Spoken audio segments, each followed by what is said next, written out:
bumili ako ng, since na first year anniversary ko dito. Since sa first year anniversary ko dito sa company, dito sa dorm, bumili ako ng pagkain na isa sa mga kilalang pagkain dito sa Taiwan. So ito yan, ang coco at ang yan yung guys, malaking chipay.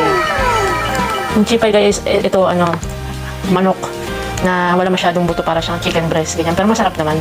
Ito, panoorin nyo to, yung video na yan nung bumili ako ngayon lang. Actually, may naisip na akong bibilhin din. Nandito na tayo, dito sa bilihan. Ayan guys. Hindi mawawala yan guys, yung chipay. Kahit saan ka magpunta, kilala yan. Ayan guys. Ayan, may fries. May fries, tapos parang mga chicken nugget, ganyan. O, meron din balon-balunan. Ito, tempuro yung tinatawag nila. Yung parang kikiam style. Ayan. Kasi yan, kamote. Ayan nga din, parang chicken nugget, and lang itong malalaking version lang yan. Tapos uso din sa kanila yung yan, nagpiprito ng mga corn, mini corn.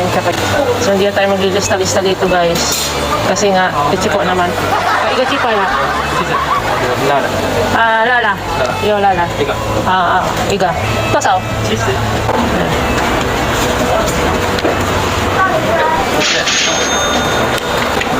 Sisya.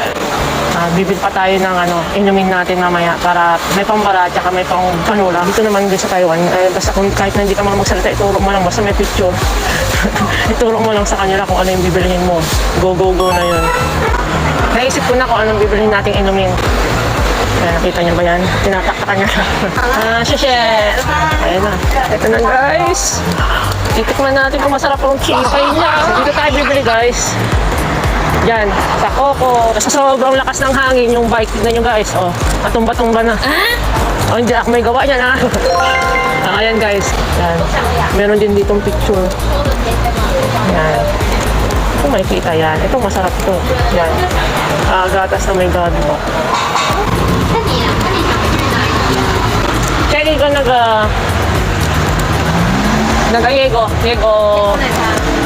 Okay, yego na siya.